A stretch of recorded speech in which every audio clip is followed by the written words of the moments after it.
As we know each other already, my name is Trevino, and I'm from Region 4. I'm an executive leadership coach, and it is really and truly my honor to come back and to get to be with you guys. And what's exciting for me, I get excited about this. That's why it's my job and my passion. But I know y'all are like, it's a Monday night, right? But I'm excited because we can actually kind of go deeper in the conversation we started the last time I was here.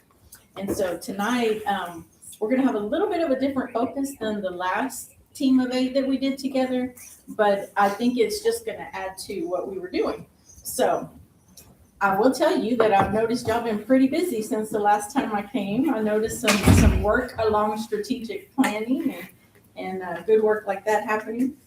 So we're going to jump in. I do have the copies y'all were mentioning in your folder. So you have some handouts. We will be referencing all of the handouts, and I'll kind of try to go slow enough to tell you what page, because we're going to go between a few of them. So bear with me if y'all just be a little bit flexible with that. The other thing I would tell you is that the more you share and communicate, the more we're going to get out of it, and the more we're going to enjoy the conversation together, because really and truly it's a conversation amongst you guys as a team. I'm just here to help move that conversation forward. But it's really your team of 8, and it's really your team building with the superintendent, okay? Okay. Any big questions before we start? Throw that out there. Okay, so we're going to jump in. And so, did it fall asleep on me? Okay.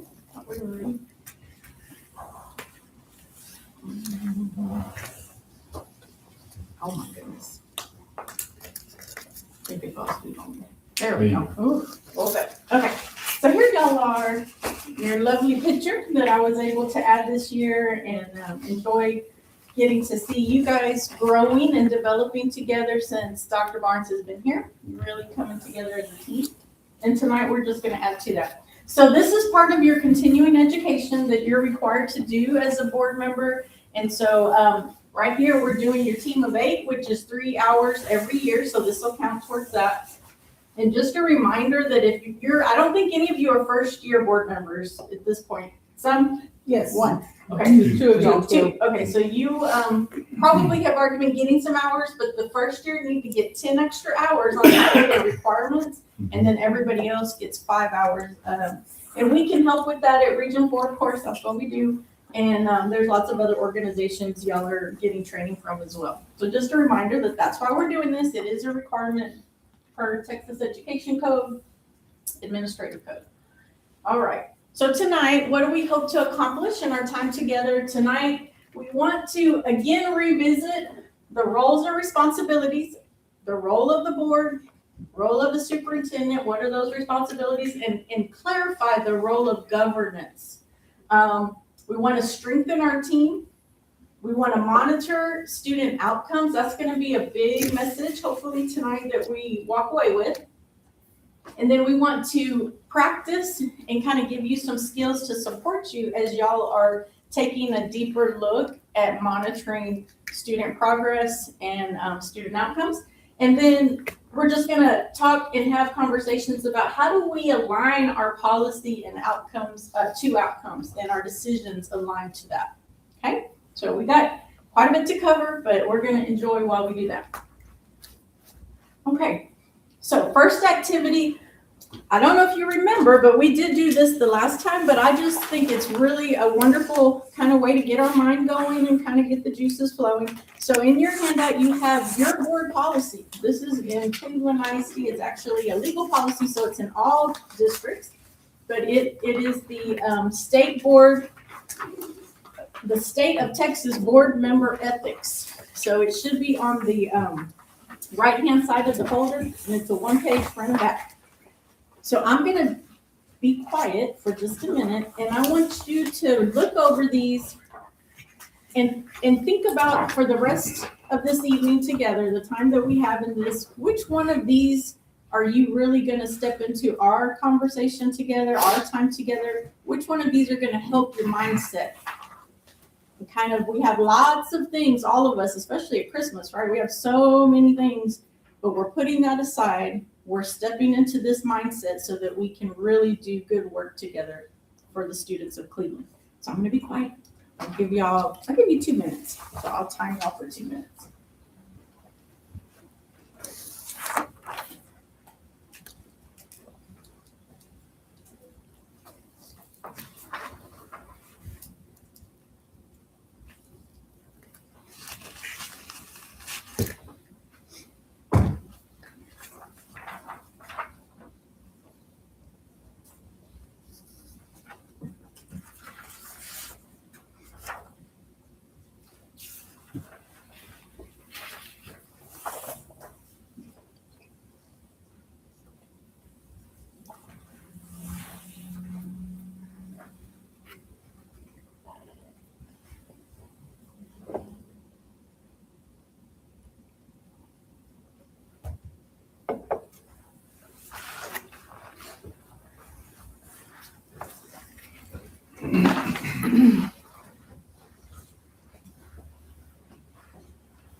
We've got about 1 more minute.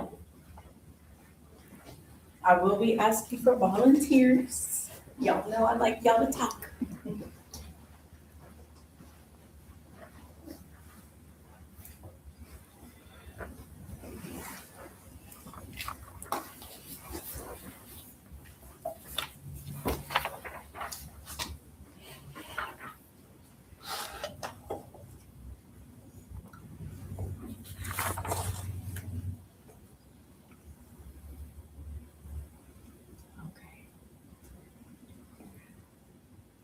We have about 30 seconds, but it looks like most of y'all, I think y'all are pretty much ready. I see that. Okay, so we're going to go ahead and pause. Y'all are ahead of schedule, which doesn't surprise me. All right, so who wants to jump out there? Which mindset? Who wants to share what you're stepping into as far as your ethics as a board member, trustee tonight? Which one is really speaking to you right now tonight?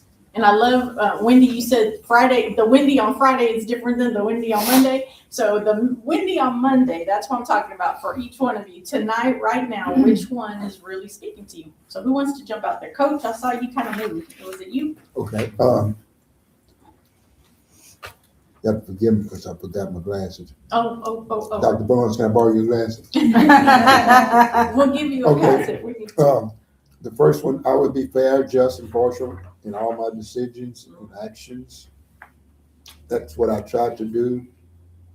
I want to be fair with everyone, just and partial. Sometimes your decisions, you can be wrong in some decisions you make, and that person can be right. You know, we are not always right. So that jumped out at me. Mm-hmm.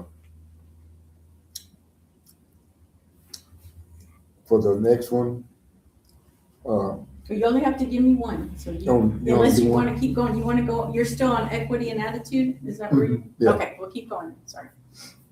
Just do one. Oh, okay. You good? Okay. So appreciate what you said about sometimes we're wrong, and that takes a lot of integrity, a lot of humility, a lot of leadership. When you can put that ego aside, that is for the betterment of the district in this case, then that shows a lot of leadership. So appreciate that. Thank you. Who else wants to share? Yeah, I think we're going to make this one no opt-out is what we call it. That means each one of you are going to have to share. So I'll go. Okay. Being responsive to the community. I mean, that's a pretty big thing around here because, I mean, a lot of them complain and do stuff like that, but they just want to hear what's going on. They like to be what I call is nosy. But as long as you tell them something, they'll be satisfied.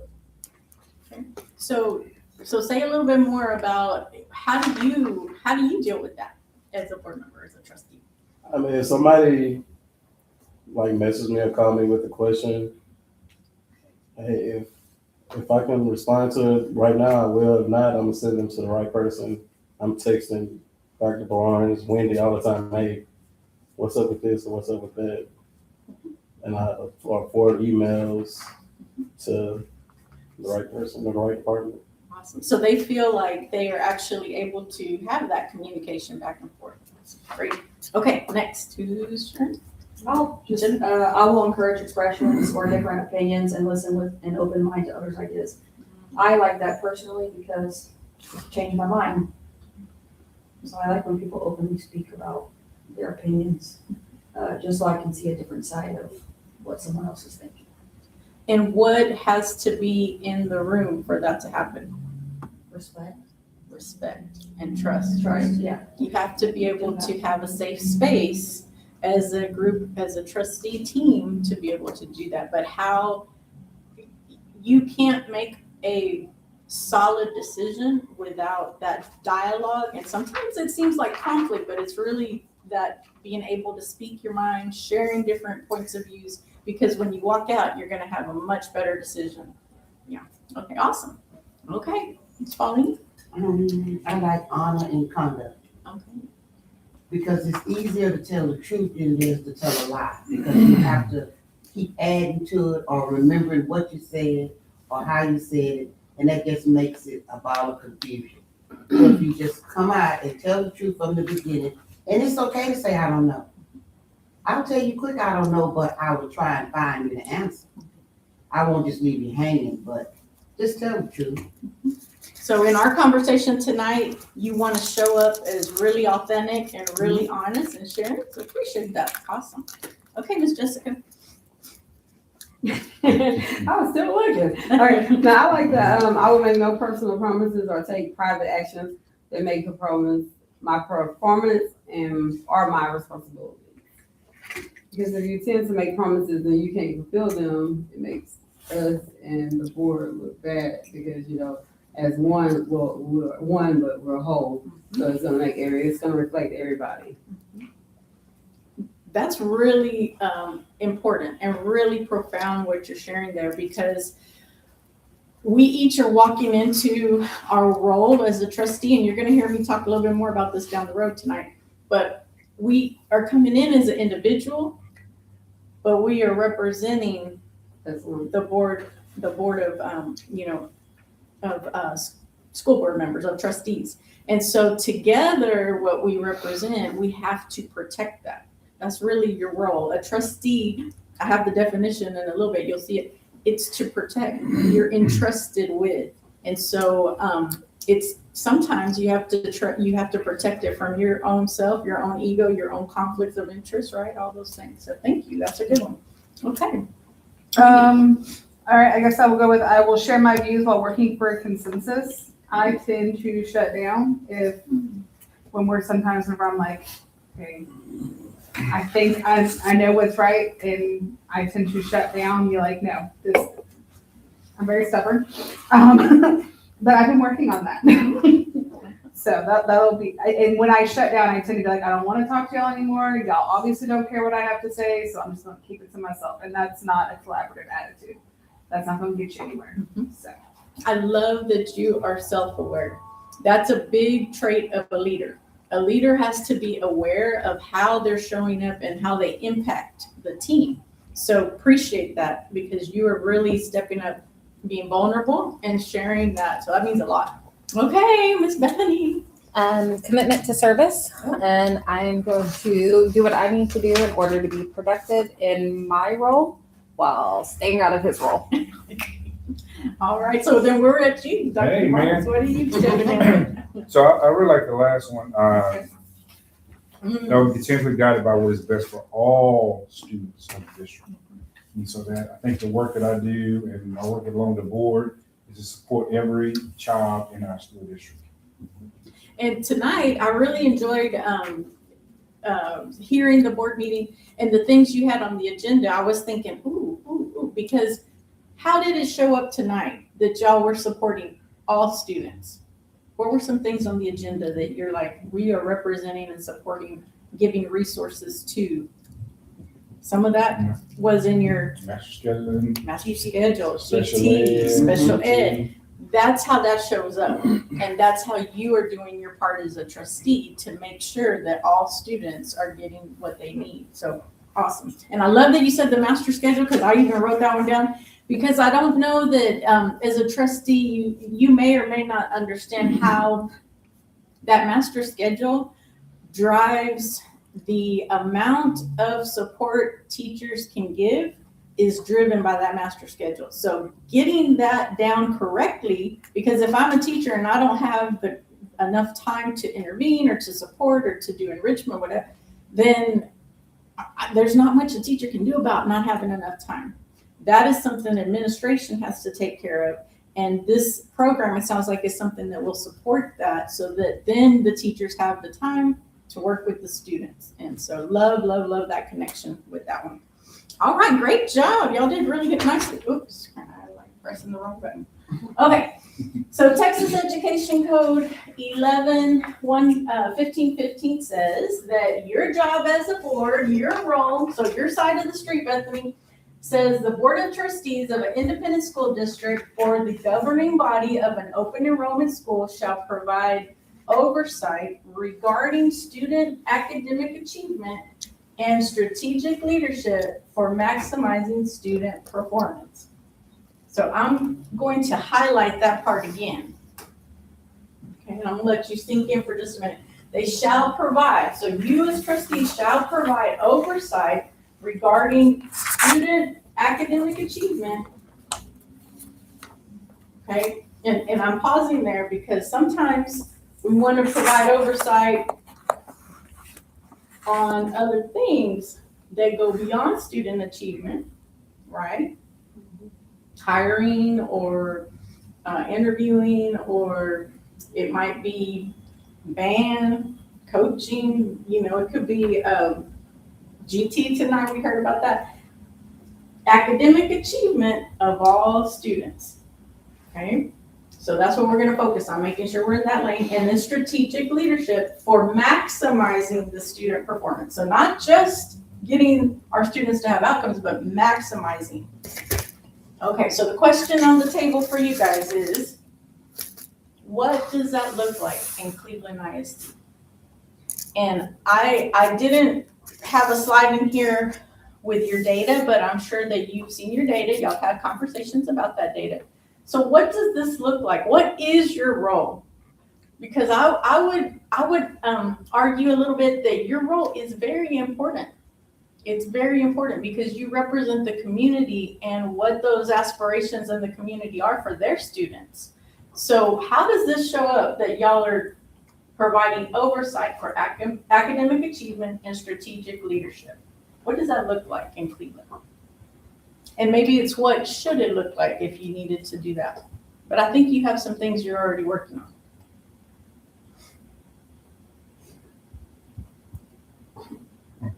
No, I don't want Dr. Barnes to answer. That we do with that guy. I'm confused. It says share your shoulder partner. I was waiting to get. Oh, yeah. I was like, that's my shoulder partner. You were right. I jumped right over that. Well, we're gonna all be super quick. Sorry about that. Okay, so say that again, Jennifer. You were saying something good. I don't remember what it's You called. said that, yeah. Strategic there's a planning. Strategic planning. Scorecard. Yeah. The scorecard, yeah. Yes. So that work is very essential to having goals and getting those improvements, right? And to maximize. Well, it's a strategic leadership right there in the word, and it's a strategic plan, right? So that's a big way that shows up. Does anybody want to add to that anything? Of what your role is? Just putting things into place to make sure that the kids are safe and giving them things that they need. Right? So what you mentioned about communication and hearing the needs, looking at the data to help show the needs, listening to administration on what is needed, and then your job is to help figure out how do we provide what is needed so that we can improve student achievement. Awesome. Okay, good. So the other part, and this of course Texas Education Code, like I have to bring it up to y'all just so we know we covered the important pieces. But again, in Texas Education Code 11.1512 says that the Board of Trustees and Superintendent shall work together. Okay, I want you to read this silently, and we're gonna pull out some words that maybe you're speaking to you, or that you think are important tonight.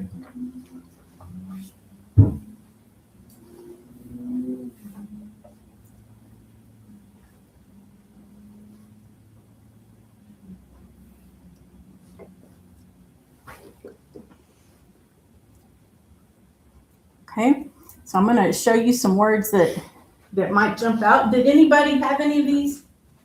Okay, Jessica, share one that you, or what came to your mind. Advocate for, the high achievement of all district students, I'm sorry. And that's what you're supposed to be working with the superintendent to do? Correct, okay. Anybody want to add? What's another one? I was just looking at the established policy and goals. Dr. Barnes, since he's been here, has talked a lot about the systems. And do we have systems in place? And if we have systems, are they calibrated correctly and everything? So I feel like probably in the last. Do the people know the system. And I feel like in the last 6 months, we've done a lot of more systems working in the last probably 4 to 6 months than I did the first 2 years I was here. But once you have a system, that system is tailored to our students and their achievement. It's not tailored to one man, one board. Anyone can be successful in a system. And so I like that we are establishing that system. So I know, in however many years all of us are gone, the kids will still be thriving. That's why I love you guys. And I love working with Dr. Martin, because you understand and y'all are working towards the really important pieces that are going to move the district. Those are important things. Establishing systems or correcting systems that are not working, that are not producing student outcomes. That's what's going to change things, right? And it's not dependent on a dynamic leader. It's dependent on, we all have come together. This is the plan. This is what we're doing. Now, how do we monitor that things are being done? And of course, we're looking at all that through goals and And that's when the promote the vision of the Mhm. district comes into play. yes, Connections and visions kept coming out to coming you. out, yeah. Yeah. And tell me a little more. Well, we are trying to connect more with the community, Okay. especially the parents. And we are as a group trying to participate in more than just going to school activities. We, try to make our presence known. Yes, we are school board, but, we have a say and would like to have a say in what goes on in our community and for our children. Okay, love that. Love, because that's kind of, even once you have all this in place, that advocacy and engagement is it's a part of the framework that we're all headed towards. What about the vision, district The vision? vision, okay, let's go back to the vision, yes. District Go ahead. vision, Uh-huh. and everybody should have a vision, even in life. And you should have a long-range plan. So if we got a vision,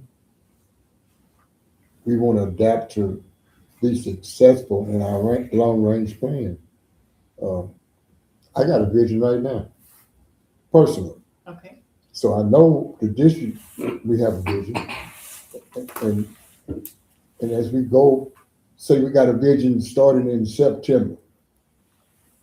And the long-range plan is by February. We want to be at 100% of that vision. Whatever our vision is. We set goals, long-range goals. And when that time comes, we want to be successful. absolutely. My vision, I have a vision right now to watch state championship football all weekend. So he said that Friday meeting would be 5 minutes for him. In there. That's an easy vision. That's my vision. That's an easy vision. All right. You're gonna enjoy that coming through.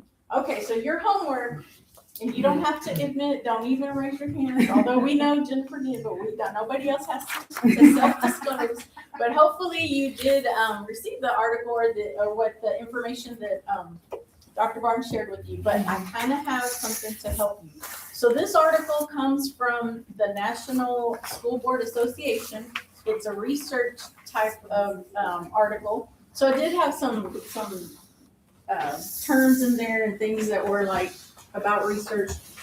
It's just telling you how they came up with the findings.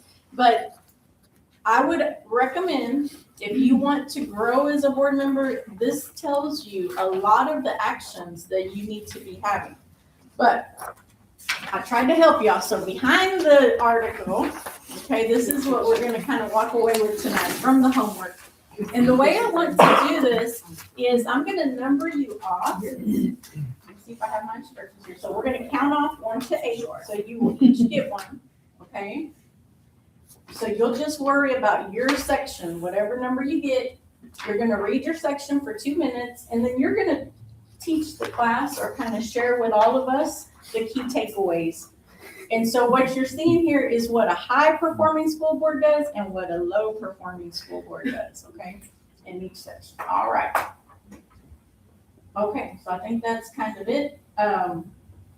So we're gonna start with, actually, I'm gonna ask Dr. Barnes to be number 1, and then we'll go 2, 3, Jessica 4, 5, 6, Coach 7, and then Shaquille, you're 8, okay? Okay, so 2 minutes on the clock, read your section, and then be ready to take away some high-level ideas, connections, overarching themes that you're seeing. If you finish early, you can read the other sections. We just go by what's on this and not on this, right? You could look at both. If you did the homework, then you're gonna have even more to talk about. Don't tell me. It comes from the article. That comes straight from the article. It's because I speed read, y'all. Yeah, it comes from the I kind of do a whole job around reading, so. You're right.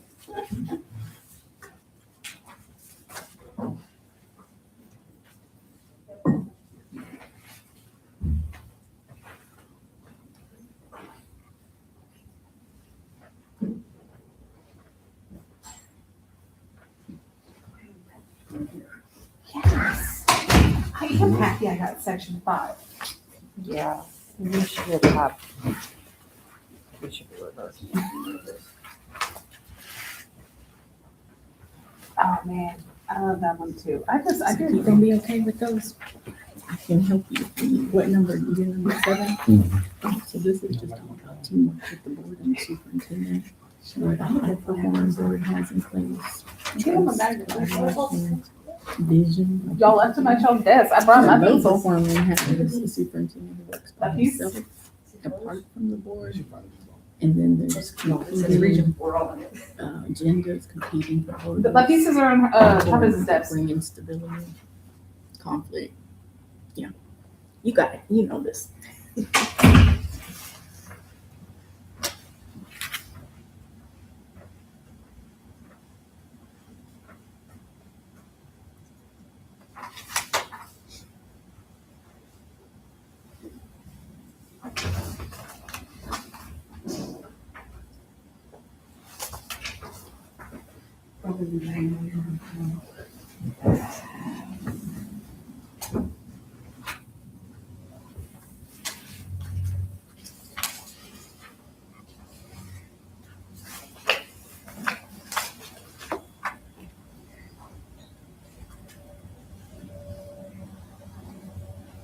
Okay, if you need more time, time is up. But if you need more time, show of hands if you need another minute. We need 1 more minute? Okay, 1 more minute on the clock. Hey, Doc, you got jokes, man. What? Give me a glass of lean fall out. I'm there looking, man. I said, God dang, I can't see that. I leave. Oh, Look here. Man, You gave him a broken pair of glasses? man, come on, Doc. Don't give me that, man. You done broke my You know I'm half blind. You gonna go get it. He gave him a broken pair. he tried. Get back here. I need to go home and get my glasses, man. I'm broke my glasses. I'm looking. See, man, these glasses are worse than. I might as well not wear them. I look. You know. You gotta hold it. This is what my thing. You're the Tape one. on it. You're the fourth. You got a hole. You gotta hold it. You're on his. You're on page 8. Leave it up to a southern jaguar. Okay, we have about 5 seconds. Well, actually, 1 second. Okay, so we're gonna go ahead and start with number 1. Remember, it's just a quick shout, you share out. You don't have to go in depth too deep. You just want to share your section with the team, okay? And any kind of highlights. And Dr. You hear Myers. that? You Alright. don't have to go in real deep. No, mine is really simple. You want me to put a timer? We can put a timer on. We've already got to talk about it. And one is really like, to me, again, looking at systems, right? So it talks about vision and goals, but not just creating a vision or goal, but having a system to check that vision or goal against. And that's that real world example they use where on both sides. So when you have a system on the left, the board's checking the initiatives against the goals that we set, which is part of that vision work. And on the right, where it says low performing, there is no system. Things just kind of happen, right? And so things get added to the agenda just in no order and no form, no connection to the work that we're doing. And so that's the two. That's the difference in the two. One is based around a system or process. The other is not. Yeah, and so when you don't have a vision, of course, y'all know biblically, if you don't have a vision, the people perish. But if you don't have a vision as a board, you're swayed. And when you don't have a focus, no one else is even a chance of having a focus because the superintendent's chasing after 7 different opinions all the time. But the difference is that exactly when you have a shared vision and shared goals, we're going to stay focused. We're going to stay intentional about the work, the resources, the time that we put in is going to be at the target. That's where we're aiming. That's where we want to go. So it makes a huge difference. So good one. Okay. Number 2, beliefs about students. Ooh. Yes, so in high performing schools, you see positive comments versus in the low performing schools, they're more focused on negativity or things that are wrong in their district or what they believe in their district. You know, Say it. saying that kids have limits, you know, we believe that the kids haven't reached their limits in our system. I said that way backwards, but it's okay.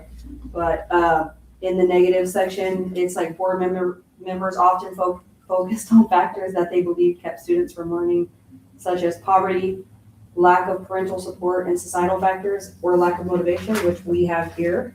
I can compare that to something that we deal with in our school district. However, we don't focus on that. We focus on, you know, our kids with no limits. People gonna meet your expectations. If y'all love one, that's what they're gonna meet. Love it. Quote that one. Because this is so important. Your role as a she wants to say a lot more in there. Is it working here? Is it a lot? The topic inside. Okay. Yeah. So the topic that number 2 right there, beliefs about students. As a board, how important is it for you to champion those high expectations for all students?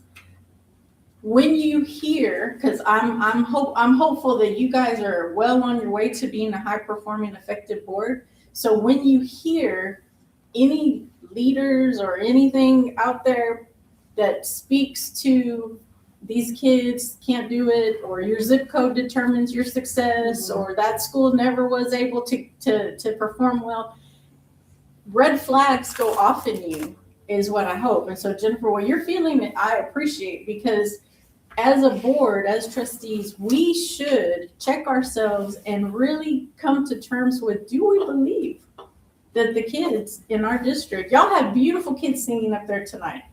It was just sweet to see that. I missed that part of being in the district. But do we believe all those kids that were singing can master and pass STAR, be on grade level reading, take Algebra 1? We need to model that, and that's what effective boards do. Effective boards model that, speak that, and believe that. And if you don't, those are things you really need to reflect on and maybe have some conversations either with, each other or with the superintendent to really come to terms with. Because if you don't believe it, it'll never happen, Wendy. You're right. We rise to the level of the expectations. Hard one, but true, right? Good one. Okay, number 3, Miss Pauline. Accountability versus micromanagement. And basically, this is kind of like the superintendent said before with the principal. You're either gonna do it, it's not if you want to. If you're not here for our kids, I'm holding you accountable for their success. And if their success is not what you're here for, you're in the wrong profession. So instead of seeing how many books I read that day, or did I quit on time, I need to, don't micromanage me. Take it as a whole, and we need to concentrate on what you're there for, not what I'm supposed to tell you to do. You know to do. I gave you an objective, now let's put it in action. I don't even know what to add to that. Like, that's a Miss good one. Pauline got it. She got it. And that applies to your role with the superintendent, right? Mhm. Your job as a board is to set the goal, to set the vision. Where is it you want the district to be? Then you empower him to be the strategic leader. Then he'll come to you and say, hey, great, I got a plan, but it might do this, it might cost that, it might meet this, it might make that group a little upset. But then it's your job to support him to get to the goal that you set, that you want to get to. You want to add anything to that, or are you good, Dr. No, she said it perfectly. And, it's, just like I said, setting those goals, those expectations, where we want, and let people do the work that they were being paid to do. And holding and monitoring that accountability. Accountability. Awesome. Okay, number 4, communication and Communication and relationships. Okay, first to start, we're receiving information from many sources, including principal, teachers, and outsourced resources. Meaning, I guess, like, the relationship is, they can entrust you with, what they're telling you, but of course you're gonna report to the correct person so that they can know what's going on, or, what was being told to you. That goes as communication as well. So that's a good point. 'Cause there's a lot of communication that's out there that you can take in. You don't have to give answers because you probably get the wrong answer to it. You can just listen and take notes on it and then pass it to the right person in regards to the communication wise. If I know I get on someone's nerves, but. If it's not you, it's me. Hey, I have questions, and so that is good too. And staff to strive for members that are respectful and collaborate. The board schedule post board meetings for staff and briefings. So we do get that and everything. So I just like the part with the communication and build a relationship with the staff, principal, teachers, and outside. That's being like the community as well too, because they trust you with the students and everything to make sure everything's going correct in the school. Or we're trying to make everything, perfect, or not perfect, but it's nothing perfect, but better than what it has been. So. Right, and I connect back to what Ms. Pauline said about y'all are doing more to hear from parents and to get parents involved. And I know one of the big challenges, but I mean, and y'all have strategies for it, but you have a big group, right, of parents that don't speak English or English isn't their primary language. How do we make sure to get their voice in? And how do we work and continue to work? Well, I have Google Translate, and my Spanish is not that, good, but I try. I really would like people to internalize and remember though, is yes, there's a certain language barrier, but you also have to think that there's a cultural barrier. So, this population isn't just coming from Mexico. A lot of them are coming from Central America and South America. Cubans. They may not have the same kind of school system in their home country, so they don't even really understand how to interact with the school. Like, they're not used to it being a collaborative, community-centered kind of experience. They think, I'm supposed to send you my kid, and you tell me what I'm supposed to do. And so if you don't recognize that there's cultural barriers besides just linguistic barriers, you're still not meeting the needs of your whole community. I appreciate that. As a bilingual teacher, that was my degree, and that's what I taught bilingual 4th grade. We did a lot of work in multicultural and understanding. And the one thing, because I taught bilingual, and then I had some classes that just regular fourth grade classes, so I saw the difference. And the bilingual parents would come to me and they'd say, maestra, maestra, and like whatever I told them was like coming from, you know, the almighty expert power. It's that respect. They have like a tremendous respect for education and for educators and for profession. And it's refreshing, right? But you have to, in my opinion, I always felt like, this is just my opinion, but I always felt as a teacher, wow, that's a lot of responsibility, because they're, like you said, they're giving me their child and expecting my professional decision, or like if I had a student struggling and I had to recommend for something, you know. So great conversation about that. And those are things that you as a board understanding is going to help you as you make decisions towards all students and getting that communication. So great conversation. Okay. Anything else you wanted to say, Jessica? Or you, was that all of it? That was it? Okay. So number 5. Okay, number 5. Okay, so data use. Ooh. So if we wanted to keep it real simple, basically, if you are a high effective board, you accept your data and then you use it as a tool to drive your district. If you are a poor performing district, you basically are just like, well, that's the data. There's nothing we can do. Oh, well. And so, you know, looking at how we interact with data, I think for a lot of us, we are not as comfortable. I'm not as comfortable with data. I hate math. So the way that we as a board need to interact with it more is really becoming more comfortable with it, delving into it. Well, what is this minority group performing? For example, I had no idea that we were underperforming in certain minority groups in GT. And it popped up. Like, I love that we're going to now have a linguistic tool. But again, are we being responsive to cultural issues that might be arising with our testing?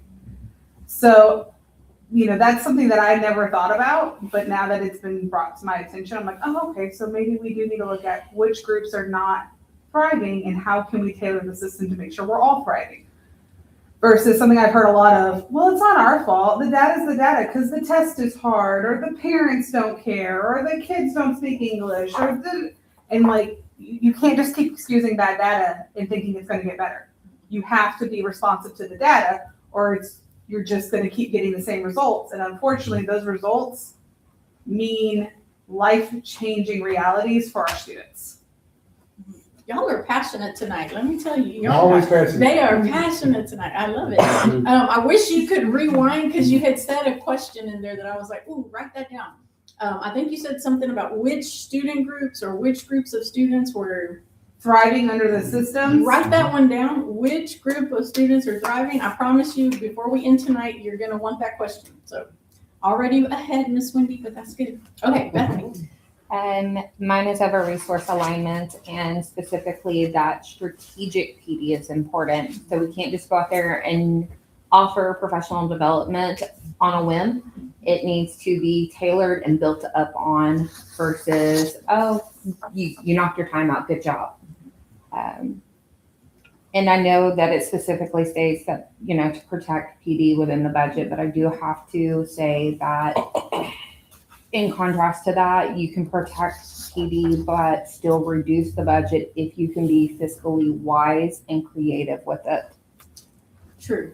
There's ways, right, of making it. I think the big thing is being intentional. And as y'all are connecting things to your strategic plan, as you're connecting things to how are you going to improve your campuses, PD should align to that. And it shouldn't be like a left field or, you know, my special, you know, company that I used to work with and I want to bring them in just because. No, it needs to be what's going to move the needle towards our goals in our direction.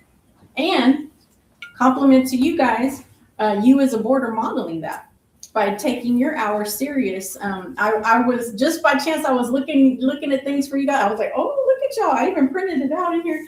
You have all of your hours and y'all report out and you have it on the website, transparent to your community and constituents about your training. So you're modeling that. And the more that you model how you want the behaviors to be in your district for your leaders, that just speaks volumes to changing the culture because you're modeling that and you're demonstrating how important that is. Okay, Coach, what you got? Not good glasses.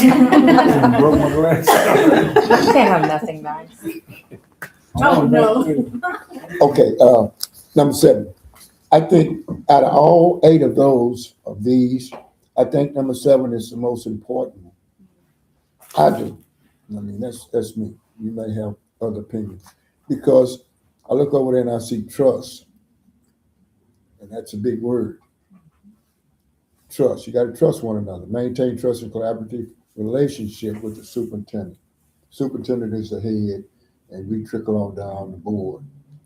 But we got to have trust. Got to have a trusting relationship. And it says the superintendent works independently because the board has no clear vision. We spoke on vision a few minutes ago. We got to have a vision.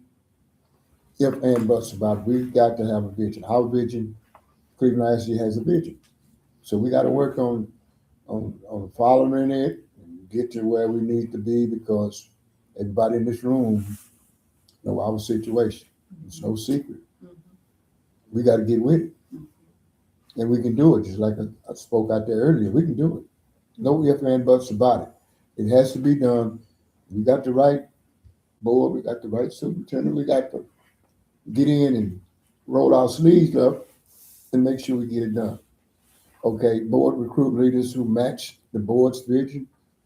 Going back to vision, we got to set our goals. What is our goals?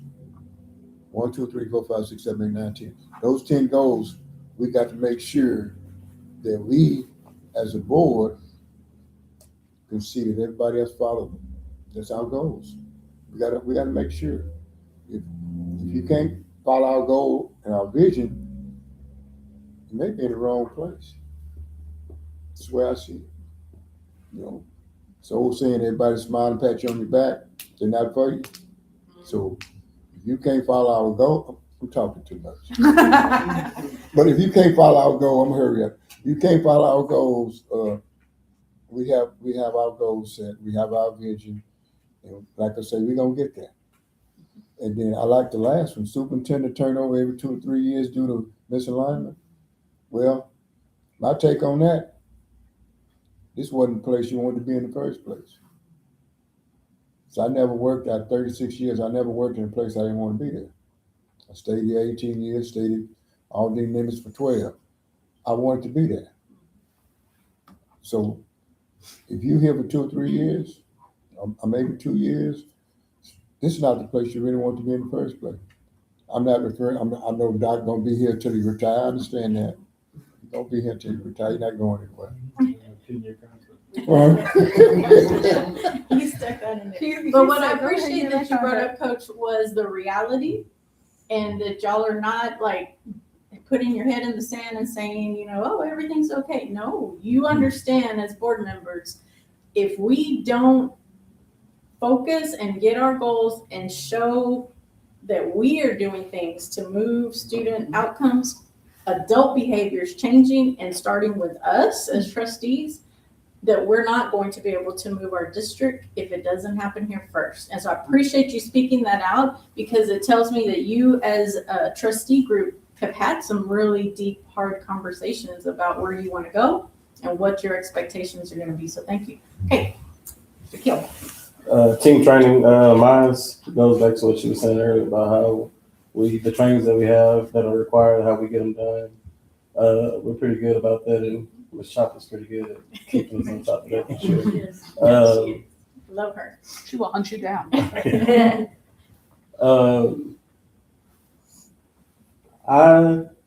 I know, like on some of the trainings, I do think that I do wish that we can do them all together. I know some of them because I mean, like stuff like this, we can talk amongst each other, and just hear what everybody has to say. But I know some of them, I mean, that just don't work out. But I feel like that we're pretty good on getting the trainings done.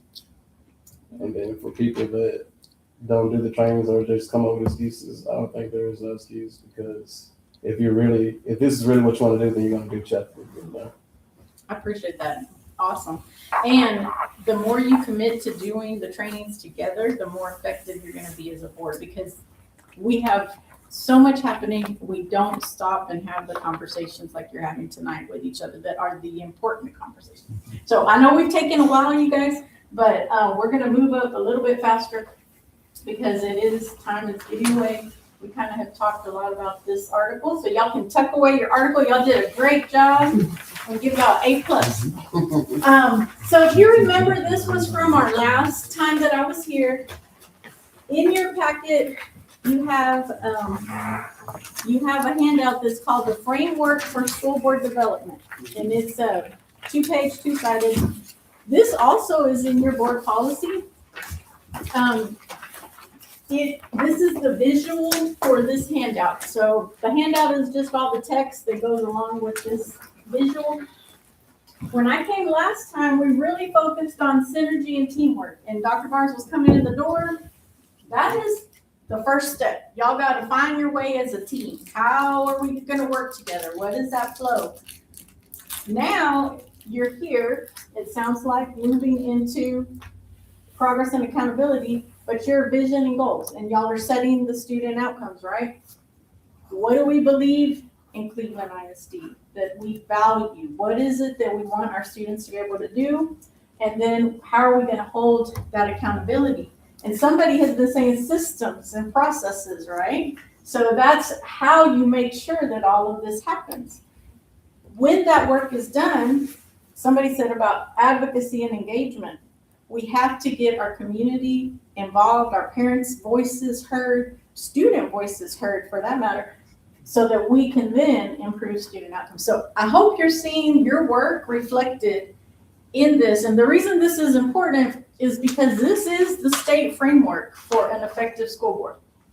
This is what the state of Texas, so in the things that TEA would come and train you or work with a board on, this is it. This is it right here. So the more you see yourself as a board doing this work, the more you know you're on track, okay? Okay. So that's just the preamble. So tonight we spent a lot of time already talking about vision and goals. You can read on the number one, it's on the front page. Vision and goals is the same words that's here. I just made it look pretty up here, just make it look a little more colorful. But I want you to emphasize what it says there. The board ensures creation of a shared vision, okay, that's locally developed. That means you guys are a part of it, developing it. Measurable goals that improve student outcomes and provide support for opportunities. So all of the work that you're doing towards a vision, towards goals, that is the very first step of an effective school board that needs to happen. I want you to look at these three. You have them on your page there. I think we've talked a lot about all of those already. I'm going to see if anything just kind of hits that we want to say. I think the input from the community to reflect local aspirations. So you are the representatives of the community, right? The elected representatives of the community. Okay. So the next part of vision and goals, the last couple of bullets there, adopts reasonable number of specific, quantifiable, research-based, time-bound goals. And we're going to go through a little bit of that so you can actually see what that is and what y'all will be a part of it. If you haven't already started, I think Dr. Barnes said y'all were on your way to working on that. Okay. And then look at number 6. Can y'all read number 6 with me? It should be your last bullet on there. Read it with me. Ready? Uses the vision and goals to drive all deliberations, decisions, and actions. You will stay out of a lot of trouble if we can do that, right? Mm-hmm. Because then we know what we're doing and deciding it's on the right track. Okay. So I had to give prompts right here. I was seeing the work you've already started. And so here is, y'all even call it a shared vision. So I think this is new, since the last time I was here, and this is the beginning stages of that. Do you want to speak of it? Well, that's was, the That was- board had already created. Right, that, okay, And so what we did, Are so y'all we're our revising it? strategic plan, we're just taking some of those values and incorporating them in, okay, because the community was a part of that process, okay, both inside the school and outside the school district, and also outside the schools. And so we, as we work through our plan, our strategic plan, we want to keep those values that already had been committed on by the community. okay. So y'all will maybe be, We'll be looking revision, or yeah, revisiting, okay. It's, But this is important to honor where you've been, but definitely want to know where you're going, and that's improving. And it's gonna take a vision. You're gonna have to come up with, what is this board's vision? Because the board that wrote this, you may or may not have been on the board when this happened, but they aren't facing the same situation y'all are facing right now. So what is the vision now for the next 5 years? And I know y'all are working deeply on that. Okay, so, let's see time. Okay. I'm gonna skip this one real quick, but if I were to ask you, I've done this with a cabinet in a different district, but I ask each one of y'all to take a sticky without talking to each other, write down the number one goal in Cleveland ISD right now. And I'll tell you, what I found is that many times the board members or even cabinet members have very different ideas about what the number one goal is.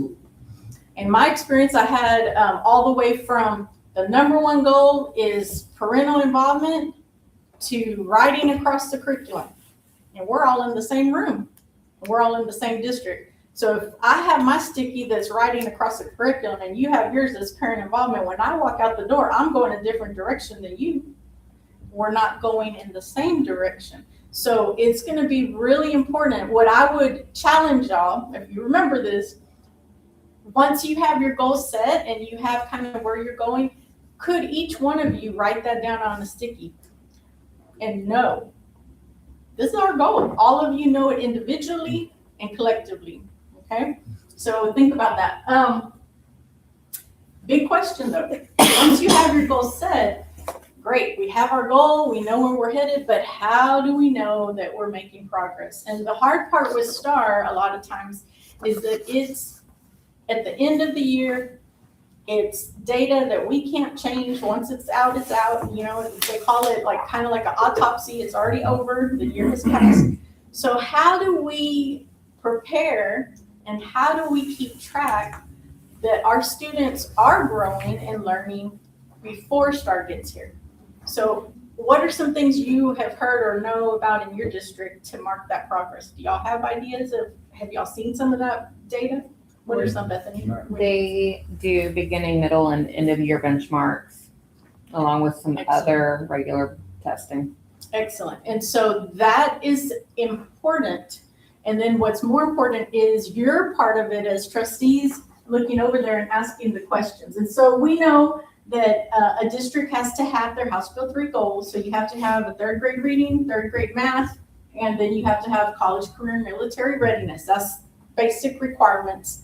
Some districts add on to that and they may have a kindergarten or a 1st grade because they want to make sure that the kids are on target for that 3rd grade reading. Some may have an 8th grade because we want to make sure we're ready for high school, but this is the minimum, right?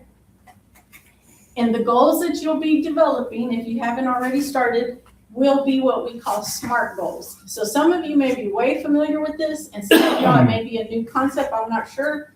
But SMART goals have to be specific, so it can't just be broad, measurable, achievable, so realistic, because we all want to say 100% of kids, but if we're at 5% in 1 year, getting to 100 is not really achievable probably, so you have to be realistic.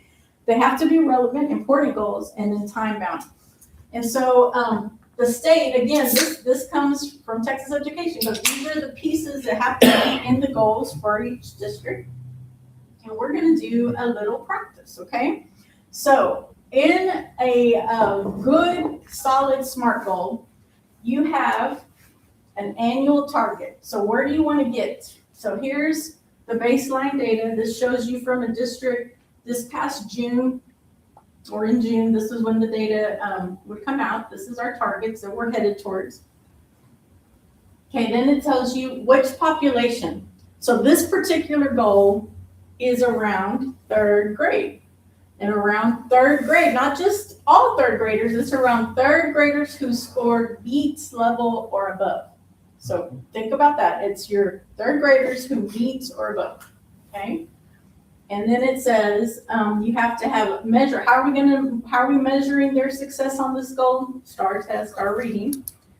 You have to have a baseline. So June of 25, they were at 45%. And then we want to move them to 67% in June of 2030. So that's a really solid goal because it has all the smart parts to it, okay? So this is the format that y'all need to get used to as you are reading goals and learning goals. This is something you want to be really comfortable with. Okay, so we're gonna, hopefully, I know this might be hard for y'all to see, but we're gonna try to do this a little bit together. So I want you to read the first goal. What is missing? Up there's your help. Population, measurement tool, baseline, target. Okay, so what's missing in this one? And will you read it, Jennifer? Can you read it? Because you're close by. All students and dyslexia students performing at or above grade level on STAR assessment from third grade through graduation or on equivalent end of year assessment in grades pre-K to second grade. Okay, something's missing, right? Do y'all feel There's like something's missing? no, when are they gonna do this by? Targets. Okay, so we have population, all dyslexia students. We got that down. We know how we're measuring them on a STAR assessment. Okay, we're assuming reading because it's dyslexia. I'm assuming doesn't really say that. It says In the year, but it doesn't say reading or math. So you gotta take math. And then it says an equivalent, so it could be STAR or an equivalent assessment at pre-K through 2 because they don't get STAR. But do I have anything else? Do I have a baseline? Do I have a target? No, I don't have a starting line or a finish line is what we would call it. Okay, let's look at the next one. Will you read that one, Pauline? The district and all campuses maintain a B or above in domain 1 of the Texas A through F accountability system. What's wrong with this goal, y'all? What's the population? Yeah, and this one is a feel good, right? It feels good because we want all of our campuses in Cleveland ISD to be a B. Yes, we'd be celebrating. But this is not measurable. This is not something that you can actually track and mark progress towards because it doesn't have the starting line, the finish line, the population. So you as board members feeling really comfortable with SMART goals is going to help your conversations that you begin to have as board together. Okay, the next one, let's see. Will you read that one, Dr. Barnes? Do you mind? 100% of students graduating college, career, or military ready as defined by the Texas A through F accountability system with a focus on SAT or ACT college ready scores, ASVAB, and earning industry-based certifications. Okay, so this one has a little more to it, but what are we kind of missing? We don't have the timeline again, right? We know a population graduating, and we know what we want. We want 100, but we don't know when, and we don't know where they started, okay? And then the last one, Shaquille, will you read the last one? All students will be taught each day by a high-quality teacher who is rigorously coached and regularly evaluated specifically on meeting the board's adopted goals and delivering instructions aligned to the T's. Okay, so this one again sounds really good. Like once y'all get those goals and vision, you're gonna want every teacher to be high quality and teaching towards that. But what's the problem? No measure. Yeah, there's nothing smart Like, about what is it. a rigorously coached being to you versus to someone else? Exactly. So it's kind of what I would say a dumb goal, but it's not a smart goal. So yes, a great job. Y'all pat yourselves on the back. Y'all did great. So those are just some practice. Here's an example of one from a district that I'm working with right now. So you can see very much a SMART goal. Y'all seen all this. And then the next piece of that is your progress measures, because the SMART goal is going to be around STAR, right? But how do we know we're moving towards that? And y'all nailed it when you said beginning, middle, end. And this right here would be the goal for that progress measure. And that information should also be on your reports that come to the board. I'm going to show you one more example. This is an example. I know it's tiny, but it just gives you an example of a college career and readiness goal and then the progress measures that they're checking along the way. So these would be the types of reports that you begin to monitor as a board. So what is on a monitoring report? So as you set your goals, you have your progress measures. So really clear part, I don't think it's on this slide right now, but the goals are owned by the board. So who owns the goals? The board. Who owns the progress measures? The superintendent. Did you say that? I heard that. Yeah. I was like, you read my lips. I read your notes. Yeah, she got it right. The superintendent owns the goal progress measures. It's him and his team, right, that is going to know the best way to measure how are we on track for STAR. So understand that part, but those reports should be coming to you and you should be monitoring that. And we've talked a lot about what that should look like. The superintendent on these reports, he should have an interpretation of the performance. So he's reporting to you the performance and then he's sharing with you, or his cabinet sharing with you, what does this mean for us, And then any next steps. Because if the data is not where we want it, or it's not on track, or even if it is, we want to keep growing, right? Like, what are the next steps? So those two pieces are part of the reporting and sharing with the board. And this is in your Lone Star Governance Manual. This is on page 37. You don't necessarily have to turn there, but it's a good sample for you. You should begin to have like a flow if you don't already have this. Do they have this? Well, as we're figuring out the strategic plan, I'm gonna calendar go with it. Yes. Yes. So this will be She something. said, hurry up. She said, She said, hurry up. It'll all have it. Yeah. But this, Mm. yes, this is a big part of how do we continue to measure that we're on track. Because the worst feeling in the world is to be surprised, to think that we are doing good and changes are happening.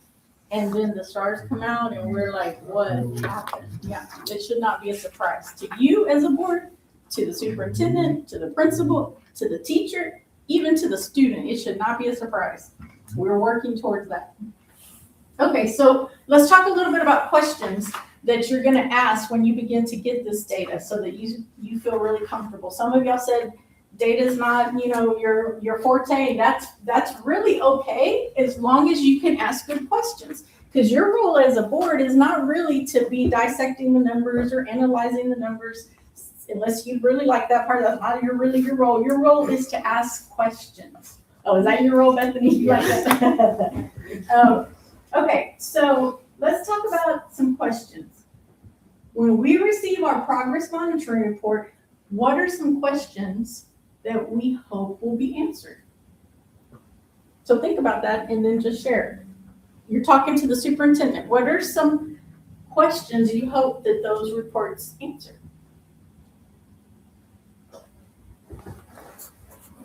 Are we meeting expectations? On track. On track. On track. Right? Like, it's Right like there. on track. Are On we- track, off track? Yeah. Again, this could just be getting too much in the weeds. I've got a habit of that. But like, for me, sometimes I like to know if the things that they have us voting on and buying are actually being implemented with fidelity, and if it was a good purchase. Like, we purchased this awesome system, and then I never hear about it again. So was it effective? Did it work? Did it do what we wanted it to do? Like, Return on investment, right? yeah, Yes. that's kind of what I like to know. Yes. I feel like we buy a lot of things, but then I never hear of the things again. And that's very, very common, but it is not something we want to have as a practice. We want to move to a system, they are talking about system, to where we are able to look at data and say, you know what impacted this? We started maybe win time or additional in-day acceleration time. Through the master schedule program, we were able to do that and scores improved 5%, 15%. So yes, so that's where you want to end up, is being able to monitor programs, monitor that to see, like, is it actually making a difference? And administration can tell you how it's impacting and what's impacting. Okay, what are another question you might want answered from a report when you begin to see these?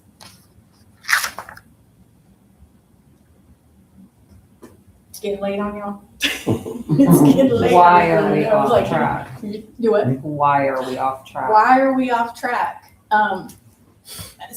You said which, read your question again, Beth, sorry. I said, which groups of students are thriving under the systems and which are not? Great question, right? On any report, which students are thriving? Oh, well, we noticed that our special ed kids actually are doing really well with this. Well, what is it that's different, or the kids in this campus versus this campus, right? So what's the difference? So that's a great question. Okay, let me see here. What type of questions do you want to be able to ask when you get these reports? And then how is we as a governing team, how are we going to best discuss the information? Because you're in public, right? And you want to be effective and efficient with asking those questions to support the goals of where we're headed. So I have a cheat sheet for y'all, but before we get there, you want to make sure that your questions are not advice or opinions, or like down in the weeds of project managing, kind of that's not your role. Those are not effective or supporting questions. You want the questions to be asked, but the timing matters. And so sometimes the question is a one-on-one question with the superintendent that him and his team can then prepare the data for you. Sometimes they need a little time to get that report ready for you. So be mindful of that. And then the superintendent is, again, expected to be the strategic leader. And he definitely, there's a lot happening. He doesn't have to be the expert on every single thing happening in the district. That's why he has a team around him. But if you have something to ask, the best practice is to give 5 to 7 days so he can get an answer to you, if possible, right? You okay? I was like, well, if you get your board book on this day, I can't ask my question 5 days beforehand, and then we hit the weekend, so then I feel bad. So, okay. Because I'm like, I don't want to ask him questions on the weekend because I need him to decompress before he has a heart attack. So great question. So what is the That's why you solution? do. So what is the solution? Because I appreciate y'all respecting his time. I appreciate that for sure. Well, and it's like a trickle down. Because if I have to ask him a question Then and he he doesn't calls know, it. then he has to call 7 people, and now no one's had a good weekend. So sometimes in a board meeting, you're able to say, you know what? We want to have a deeper discussion. Can we table this, or can we put it on next month's agenda? Can I propose that we speak about it a little more, or get a report in a little more depth, or in the weekly newsletter, can you share more about that? So there's ways to allow a little bit of time and flexibility to the staff to do that. Okay, so here's your cheat sheet. It's on page 46. On page 46 of your Lone Star Governance book. If you tag this, keep it close by, you will be exactly on target with the type of questions that are productive. Page 46. So who, what, when, so who, what, why, and how. And you could add the thriving question, because I love that question. But these are just some sample questions that are appropriate for you to ask when you're looking at data. And this comes from Lone Star Governance, so it is like the way the board is expected to monitor. Okay, so that's just kind of for you to have a cheat sheet. We're not going to get too much into that. And then based on time, we'll do this real quick. This will be like 1 minute. You have this in your book on page 38 if you need to see it close up. So flip to 38. I'm down. It's a little warm. Yes, they are. Okay, so you have this chart on page 38. Just let's popcorn out. What is a question, if you got this report in your board packet, Wendy, what is a question that you would want to ask? And let's see together how we're doing with asking questions. So what would be a question you would want to ask? Just popcorn that one, y'all. This is just a practice together. We're holding hands and practicing.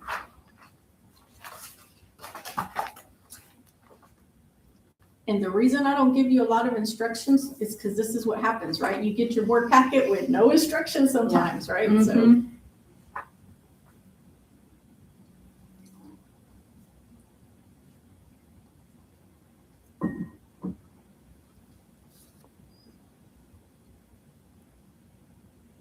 just popcorn on that. No wrong answers.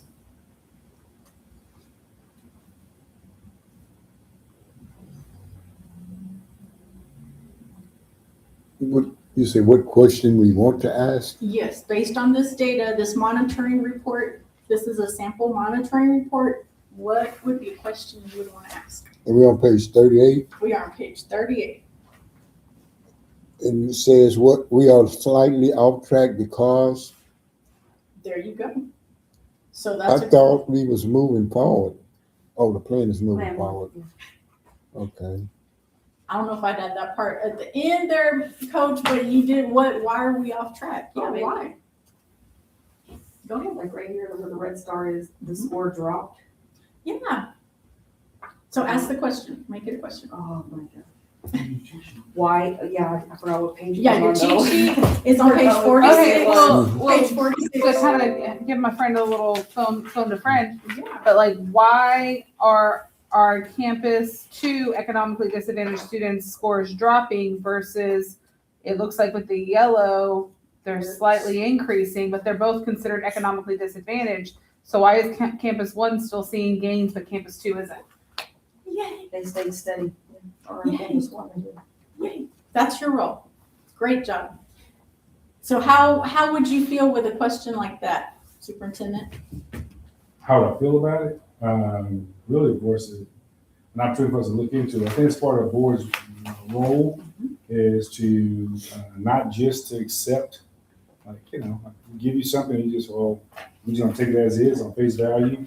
But actually, what is that difference? And then not just for us to give you just an answer, but a plan of action, right? So it's not just, yeah, that's in the structure right there in the 2 campuses, but this is how we're gonna tackle that Right. difference. Right. Right? And- So get an and- answer and a plan. Absolutely. And that's the role, the lane. Your lane is to ask the questions. Their lane is to come up with a plan. You don't come up with a plan. You don't criticize the plan. You ask the question though, so that they know what is important to the community and how does it align to your goals that y'all are setting. Okay, so this is just a little example, but remember your cheat sheet is on page 46. As y'all get deeper into this work, you always have that, okay? That's always there for you. I know, sorry. I got over 5 seconds in, I was like, I don't remember what question. We're binder gonna tabs. fly real quick because I want to get y'all to this one little part before we wrap up. But in the Lone Star governance, a part of that work, and if y'all haven't done that training, that might be something down the road to consider. But you actually rate yourself as a board. How are we doing? Are we on track? So if you want to know, like I like to know, some of y'all are overachievers, I can tell. Like what is excellent? Well, in the Lone Star governance, this column over here is like excellence. If we're struggling, we're over here, right? So you can kind of see how are we doing as a board? Are we really doing our job or how well are we doing our job? So that's what you would go through if you go through the Lone Star governance, but you have the information to help yourself if y'all want to. So we're not going to actually do that because I want to get to this other part with you. We talked about how that was just vision and goals, but it's going to end up to where you guys are monitoring progress and accountability. And number 1, the board holds itself accountable, first and foremost, to the adopted vision and goals. Remember, it always starts first with you guys, okay? Yeah, I'm gonna keep going.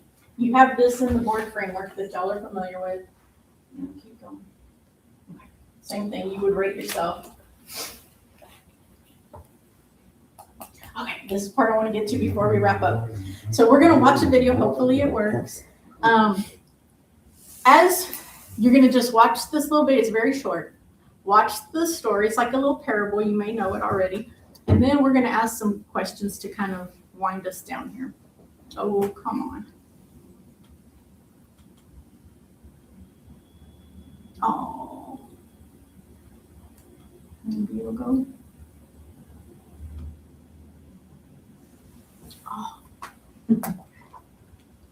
Michael. Okay. I didn't check this part. That's on me. I don't know. You should have connected the gas, will that you? I don't know, but I can do Right mine. in the bottom. Yeah, the bottom. The little globe. Okay. It should allow you to see how- You just turned your Wi-Fi off. Can I help you? Yes, you can. Oh, there you go. Say it's the guest. Okay. And then you will have to tell the CISD guest portal that you won't do illicit things on the internet. We appreciate it. This is a good story. That's one of this is where I'm in compliance. I'm sure. Every time I'm like, see, tells you, says I'm gonna find you. I guess those are outside computers. Mhm. No, it No, it's started. because you've already connected. Yeah. Oh. Yeah. Okay.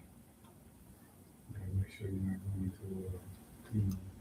to a machine and all this stuff.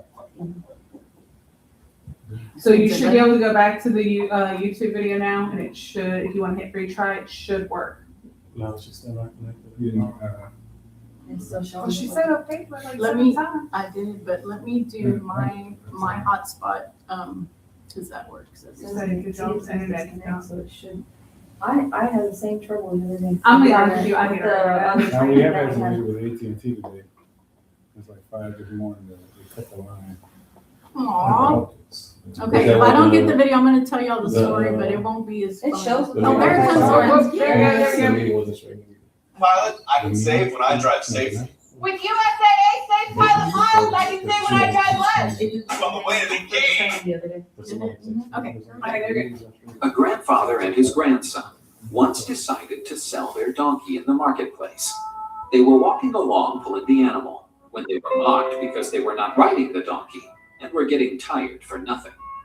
So the two decided to ride the animal, but soon their neighbors told them that they were doing something cruel to the animal because they were too heavy for the donkey to carry.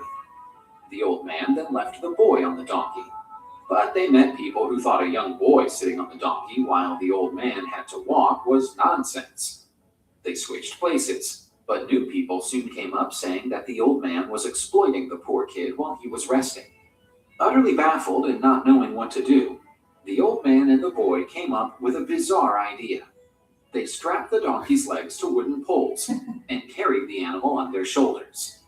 Such ridicule had never been seen in those lands. Everyone thought they were crazy. While crossing the river bridge, the boy became disoriented by the jeers and let the donkey fall into the river. Oh no, the The donkey. animal, which was tied up, didn't have a chance and drowned. Oh my god. Moral, trying to please everyone is the easiest way to please none. I saw that. Getting everybody's opinions and not taking your own. That poor donkey. Can you send this to our communications? Send it to post it on the page. Yeah, really. So- That's exactly what I thought. So that's, yes, and so that's the question that, think about Say it. about the donkey. I know, I'm sorry, Wendy, I didn't think about that part of it, but the moral of the story, it's a fictional donkey, it's a fictional donkey. But think of a recent situation or an example of this type of leadership. So maybe you had a situation y'all were thinking about where this was kind of, yeah, right? And y'all don't have to say out loud if you don't want, but how can the board prevent this type of leadership? We've been talking about it all night. By maintaining what the state has told us we can do. Okay, go a little further. By having the system in place. The system is not biased, or if it's a good system, it's not biased. It's not built around one person's opinion. It's going to make sure everyone can thrive under the system. And a huge important thing to me in leadership is if you've really built something that is for the good of the students and that will last, when you step away, it still works. If a system depends on one person or 7 people, it's not an effective system. It's just someone bare knuckling something. Yeah, and so those systems and processes are founded on the goals and the vision that you set as a board. So how do we make sure this isn't the kind of leadership we have? because it is really easy to get swayed, right? So the moral of this story, if you lead by trying to please everyone, you will end up serving no one, poor donkey, including the mission that you're responsible for. Okay? So trustees must listen broadly. So you got to listen to, y'all talked many times tonight about listening to the community. That's all you need to be able to do. Listen. But make decisions based on policy, visions, goals, and what is best to improve certain outcomes, not shifting pressure. Because there's going to be pressure. There's going to be pressure from all different areas. But if you're focused on the vision, the goals, improving student outcomes, you will begin to make a big difference in Cleveland. Okay? All right. Okay, so down to 6 minutes, and I'm trying to, on a sticky note, let's do that, and this is it, I promise, the last activity. On a sticky note, I'm gonna give you 30 seconds. It says 1 minute, but we're gonna do it in 30 seconds. Write down as many roles, like hats that you play, like how many roles are you? Like I'm a mom, I'm a sister, I'm a just. Will I take 5 people? No. Keep going. We're just going on the 130, right? 30 seconds, go. What are we doing? Jot down all the hats you wear, the roles you play, brother, father, cousin, like all the things. Worker.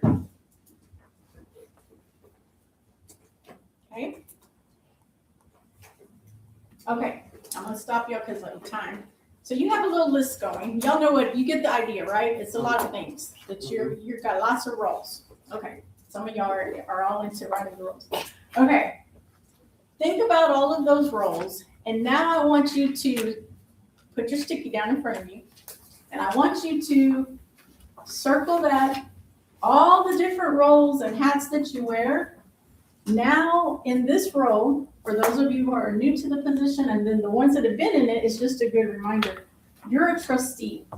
So yes, you have mother, coach, I'm a parent, I'm a, all the different things, a deacon, whatever it is that you are, but you are a trustee. And so you and how you show up matters. So a trustee, we started with this reminding you guys, it's someone who is trusted to take care of something for the benefit of someone else. So it's a really important role and a serious role. So the trustee doesn't own the role, you protect the role. And so that a lot of times is where we have to set aside our egos, or where are we in conflict, sometimes being a mom or a dad or an uncle, and something happens in the district, it's easy to want to switch into that role and you forget about you are a trustee, and that has to take precedence there. So as a board member, our goal is to be less me and more we. And the focus of self going from what helps me the most, going from that to what preserves trust, from what protects my image to what strengthens our system. Y'all talked about that all night. What keeps things comfortable is when you're thinking about yourself versus what models integrity for others. You matter. Your role matters. And it can make a difference. So we want to move from me to we, thinking about you all. Okay, guys, y'all made it through tonight. Hopefully we hit all of these objectives. I got you. I told Dr. Barnes a hard stop, so I'm giving to my hard stop, and we made it just tonight. So I do really appreciate the hard work and you guys being here till 9 o'clock on a Monday night in the middle of December. Kudos. Thank you. Cleveland ISD is